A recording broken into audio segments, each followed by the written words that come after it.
먼저 말씀을 살펴보기 전에 제가 먼저 한 가지 질문을 드리겠습니다. 여러분은 뭘 할 수 있고 뭘 못하십니까? 제가 여쭙는 것은 여러분의 한계가 어디까지십니까? 어디까지가 여러분이 할 수 있는 한계십니까? 여러분은 어떤 거는 불가능하시고 어떤 것이 가능하신 그런 것이 있습니까? 뭔지 한번 생각해 보십시오. 내 한계는 어딜까? 모세는 늙어서 그가 아무것도 할 수 없다고 생각했을 때 그때가 80세였습니다. 80에 하나님의 부름을 받아서 이스라엘 백성을 이끌고 애굽에서 출애굽을 합니다. 구원을 합니다. 바울은 거의 혼자서 유럽을 돌아다니면서 수많은 사람들에게 복음을 전하고 그 사람들의 생명을 변화시켰습니다. 새로운 삶을 살게 했습니다. 그런데 그런 일은 성경 속에서만 일어나는 것이 아니고 지금도 계속해서 일어나고 있습니다. 오늘 말씀은 예수님께서 제자들과 함께 이제 만찬을 마치신 후에 겟세마네 동산으로 떠나시기 전에 제자들에게 하신 말씀입니다. 3년 동안 예수님을 따라다녔습니다, 제자들이. 그런데 이제 예수님께서 뭐라고 하시냐면 제자들을 두고 떠나시겠다는 겁니다. 너무 쉽지 않은 상황이죠. 모든 걸 버리고 내가 예수님을 따라갔는데, 내 인생을 다 예수님께 걸었는데, 아니 지금 뭐라고 하시는 거예요 지금? 우리를 두고 떠나시겠다니, 이게 도대체 무슨 얘기일까요? 근데 예수님께서 떠나신다고 하면서 아주 중요한 약속을 하십니다. 아주 중요한 것을 주시겠답니다. 그게 뭘까요? 가장 중요한 선물, 완전한 선물을 너에게 주겠다. 그게 뭔지 아시겠죠? 성령을 주시겠다고 그렇게 말씀을 하십니다. 내가 어디로 가는지 그 길을 너희가 아느니라, 알 듯 말 듯한 말씀을 하시는데, 또 다른 제자 중에 한 명, 도마가 그걸 묻습니다. 아니 예수님, 지금 우리가 예수님이 지금 어디로 가는지도 제대로 모르겠는데 그 길을 안다니요, 우리가 어떻게 그 길을 알겠습니까? 무슨 말씀이십니까? 이렇게 묻습니다. 그때 예수님께서 너무나 유명한 말씀을 하십니다. 뭐라고 하시는지 아십니까? 내가 곧 길이요. 6절 말씀 한번 보여주십시오. 내가 곧 길이요 진리요 생명이니 나로 말미암지 않고는 아버지께로 올 자가 없느니라. 그 얘기를 이때 하신 겁니다. 예수님 통하지 않고는 아무 누구도 천국에 갈 수가 없습니다. 아무리 돈이 많아도 못 가고, 아무리 유명해도 못 가고, 아무리 청렴하게 살았다고 할지라도 못 갑니다. 세상 사람들이 아무리 존경을 한다고 할지라도 못 갑니다. 방법은 하나밖에 없습니다. 예수님을 통해서만 갈 수 있습니다. 이 일을 잊지 마시기 바랍니다. 길이 아닌 곳으로 가지 마십시오. 정신을 바짝 차리셔야 됩니다. 내가 가고 있는 길이 진짜 그 길이 맞는가? 예수님의 길이 맞는가? 확인하고 또 확인하십시오. 그리고 두 번째 말씀하시는 것이 있습니다. 아버지에 대해서 말씀하십니다. 이런 말씀입니다. 7절 보십시오. 7절 보니까 너희가 나를 알았더라면 내 아버지도 알았으리로다. 이제부터는 너희가 그를 알았고 또 보았느니라. 아버지를 보았다고 그럽니다. 그리고 오늘 우리가 읽었던 본문이 시작이 됩니다. 제가 이렇게 자세하게 그렇게 이렇게 세세하게 상황을 말씀드리는 이유는 이것이 다 성령과 관계가 있어서 말씀을 드립니다. 앞에 두 가지를 제가 말씀드렸죠. 첫 번째 길입니다. 길. 천국을 향해 가는 길. 그 길을 어떻게 갈 수 있습니까? 그 길이 바로 예수 그리스도입니다. 이상하죠? 그 길이 예수 그리스도입니다. 두 번째, 하나님을 어떻게 볼 수 있을까요? 하나님을 보는 것도 마찬가지입니다. 예수님을 볼 때 우리가 하나님을 볼 수 있습니다. 다른 방법이 없습니다. 어디 가서 다른 곳에서 찾지 마십시오. 하나님을 만날 수 있는 유일한 길이 어디라고요? 예수님입니다. 예수님. 예수님은 완전한 하나님이시고 예수님은 완전한 사람으로 이 땅에 오셨습니다. 그렇지 않으면 모든 것이 다 말이 안 됩니다. 오늘 본문 10절 말씀 한번 보시기 바랍니다. 나는 아버지 안에 거하고 아버지는 내 안에 계신 것을 내가 믿지 아니하느냐. 내가 너에게 이르는 말은 스스로 하는 것이 아니라 아버지께서 내 안에 계셔서 그의 일을 하시는 것이라. 여러분 깊이 한번 생각해 보셨습니까? 내가 어떻게 하면 예수님 안으로 들어가지? 이거는 쉽습니다. 왜 그런가 하면 15장에 설명이 있기 때문에 그렇습니다. 15장 10절 말씀 보시기 바랍니다. 내가 아버지의 계명을 지켜 그의 사랑 안에 거하는 것 같이 너희도 내 계명을 지키면 내 사랑 안에 거하리라. 예수님께서 지금 이렇게 말씀하시는 겁니다. 아버지 얘기를 앞에 하죠. 내가 아버지 안에 거하는 거하고 똑같이 내가 아버지 안에 거했는데 똑같은 방법으로 너희도 내 안에 거할 수 있다. 어떻게? 뭐라고 합니까? 내 안에 거하는 것은 내 사랑 안에 거하는 것인데 어떻게 함으로? 내 계명을 지킴으로, 내 말에 순종함으로 너희도 내 안에 들어올 수 있다. 내 안에, 내 말씀 안에 거할 수 있다. 이렇게 얘기하십니다. 어떻게 함으로? 순종함으로. 그러면 예수님께서는 하나님 앞에, 하나님 안으로 들어가는 걸 어떻게 이루셨다는 겁니까? 순종함으로. 하나님 말씀에 예수님께서 순종함으로 그 일이 가능해집니다. 그러면 예수님께서 우리 안에 들어오신 것은 어떻게 이루어질까요? 어떻게 예수님이 우리 안으로 들어오십니까? 이제 짐작이 가시죠. 이거는 14장에 그 내용이 나와 있습니다. 14장 17절과 18절 말씀입니다. 같이 한번 읽겠습니다. 시작. 그는 진리의 영이라 세상은 능히 그를 받지 못하나니 이는 그를 보지도 못하고 알지도 못합니다. 그러나 너희는 그를 아나니 그는 너희와 함께 거하시며 또 너희 속에 계시겠습니다. 내가 너희를 고아와 같이 버려두지 아니하고 너희에게로 오리라. 그는 진리의 영이다. 누구를 말씀합니까? 성령 하나님. 성령 하나님이 우리 속에 계시겠답니다. 그 얘기를 17절에 하고 그리고 이어서 18절에는 이렇게 얘기합니다. 성령 하나님께서 우리 안에 거하시는데 너희를 그냥 두지 않고 내가 너희에게로 오리라.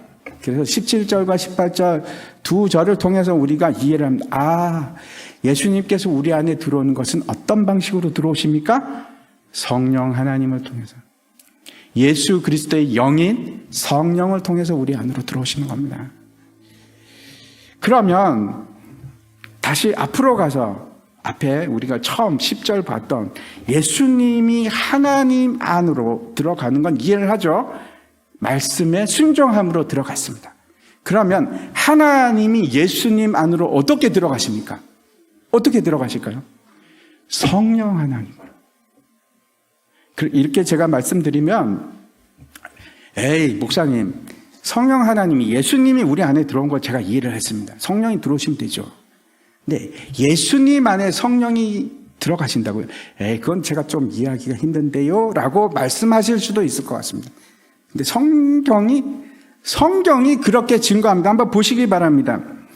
예수님께서 세례 요한에게 세례를 받으실 때 어떤 일이 일어났습니까? 하늘이 열리고 하늘로부터 성령이 비둘기같이 예수님께 임하십니다. 예수님은 어떤 분이신가 하면 성령 충만하신 분이십니다. 누가복음 4장 18절 19절 말씀 보시기 바랍니다. 주의 성령이 내게 임하셨으니 이는 가난한 자에게 복음을 전하게 하시려고 내게 기름을 부으시고 나를 보내사 포로된 자에게 자유를 눈먼 자에게 다시 보게 함을 전파하며 눌린 자를 자유롭게 하고 주의 은혜의 해를 전파하게 하려 하심이라 하였더라. 여기 보면 포로된 자를 자유롭게 하고 눈먼 자를 눈을 뜨게 하고 억눌린 자를 자유롭게 하는데 그 이유가 뭐라고 말씀하고 있습니까? 주의 성령이 임함으로, 내게 임함으로. 내가 누굽니까? 예수님께 임함으로. 예수님이 성령 충만하실 때 기적이 일어나기 시작합니다. 다시 사도행전 10장에도 똑같은 말씀을 하십니다. 38절 말씀 제가 읽겠습니다. 하나님이 나사렛 예수에게 성령과 능력을 기름 붓듯 하셨음에 그가 두루 다니시며 선한 일을 행하시고 마귀에 눌린 모든 사람을 고치셨으니 이는 하나님이 함께 하셨습니다. 어떻게 하셨다고요? 하나님께서 예수님께 성령을 막 부어주세요.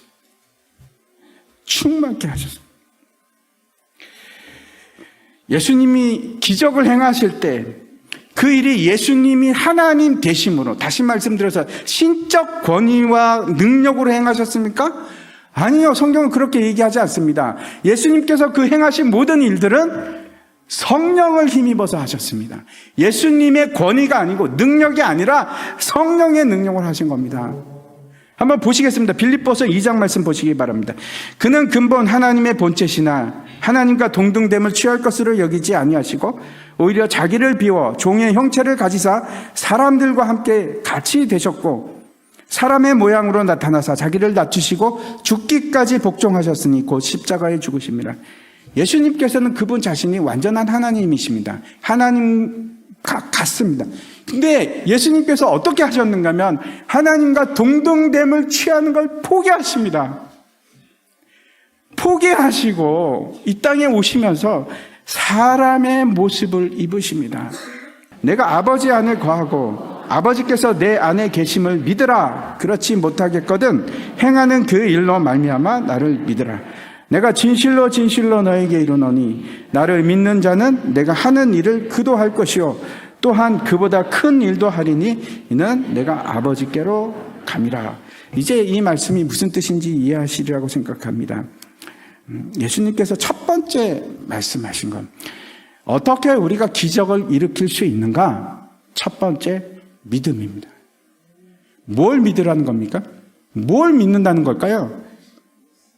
하나님 안에 거하고 예수님이 하나님 안에 거하고 하나님이 성령으로 그 안에 거하심으로 그 모든 일을 행하신 것을 믿는 믿음입니다. 너희가 내 이름으로 무엇을 구하든지 내가 행하리니 이는 아버지로 하여금 아들로 말미암아 영광을 받으시게 하려 함이라. 내 이름으로 무엇이든지 내게 구하면 내가 행하리라. 예수님께서 두 번째 말씀하시는 것은 어떤 겁니까? 우리가 어떻게 기적이 일어나는가? 기도. 내 이름으로 무엇을 구하든지 내가 행하리라. 그렇게 말씀하십니다. 근데 조건이 있죠. 내 이름으로 구할 때 이게 무슨 뜻일까요? 내 이름으로. 예수님 이름으로 구하는 것은 어떤 것입니까? 예수님의 이름을 의탁해서 예수님의 이름을 걸고 예수님의 이름에 합당한 것으로 예수님의 뜻을 구하는 것으로, 그것이 예수님의 이름으로 기도하는 것입니다. 먼저 그래서 우리가 구하는 것이 어떻게 해야 됩니까? 제일 중요한 것은 예수님의 뜻을 아는 거죠. 그게 효력이 있으니까, 그게 능력이 있으니까. 예수님의 뜻을 어떻게 알 수 있습니까? 기도하셔야죠. 물어보셔야 됩니다. 예수님 뜻이 무엇입니까? 하나님 가르쳐 주십시오. 제가 그거 기도하겠습니다. 이루어 주십시오. 반드시 이루어 주십시오. 반드시 이루어 주십니다.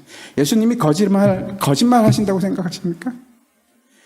무조건 이루어집니다. 이거는 예수님의 뜻을 구하면 반드시 이루어진다는 아주 확실한 약속입니다. 기적이 어떻게 일어납니까? 예수님의 뜻을 구하십시오. 기도하십시오. 그때 기적이 일어납니다. 세 번째, 그래서 진짜 결론을 제가 말씀드리려고 합니다.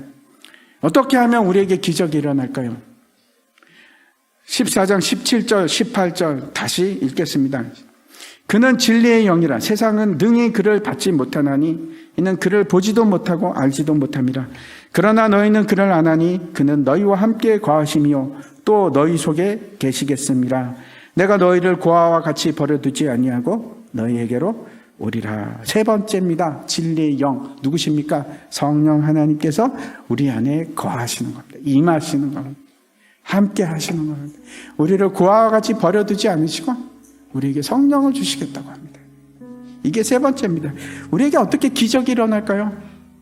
우리 안에 성령이 거하실 때, 성령 충만할 때 기적이 일어나기 시작합니다. 모든 기적을 예수님께서 행하신 것은 예수님께서 성령 충만하셨기 때문입니다. 성령이 계셨기 때문에, 성령의 명령에 순종하셨기 때문에 기적이 일어나는 겁니다. 다시 처음으로 돌아가서 생각해 보십시오. 예수님께서 왜 우리에게 이 약속을, 왜 이 선물을 우리에게 주셨을까요? 가장 큰 선물인 성령을 왜 우리에게 주십니까? 그 이유는 예수님께서 더 이상 이 땅에 거하시지 않기 때문입니다. 예수님은 지금 하늘 보좌 우편에 계십니다. 이 땅에 안 계십니다. 예수님께서 그 행하시던 모든 일들을 우리에게 위임하셨습니다. 우리에게 하라고. 그리고 그 일을 행하기 위해서 예수님께서 시작하신 그 구원을 우리가 성취하기 위해서 성령을 주셨습니다. 예수님을 증언하고 사람들을 구원하라고. 그래서 우리에게 성령을 주셨습니다. 사도행전 1장 8절 말씀입니다. 우리 같이 읽을까요? 같이 읽겠습니다. 시작. 오직 성령이 너희에게 임하시면 너희가 권능을 받고 예루살렘과 온 유다와 사마리아와 땅끝까지 이르러 내 증인이 되리라 하시니라. 세상에서 가장 큰 기적은 죄 있는 내가 예수 믿고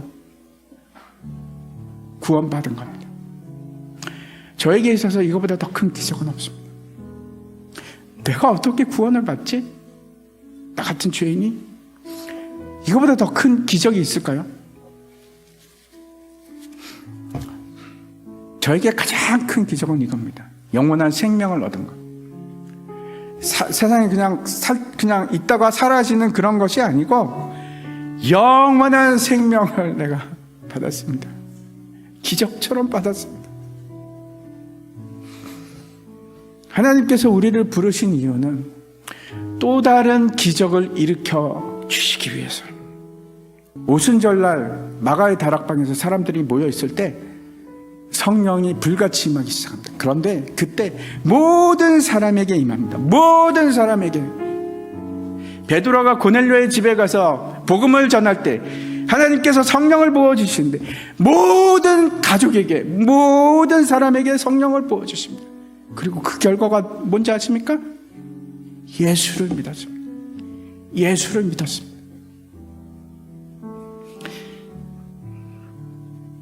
그 일이 우리에게도 일어나기를 원합니다. 우리가 성령으로 충만해서 다음 주에 함께 모일 때 기적이 일어나기를 바랍니다.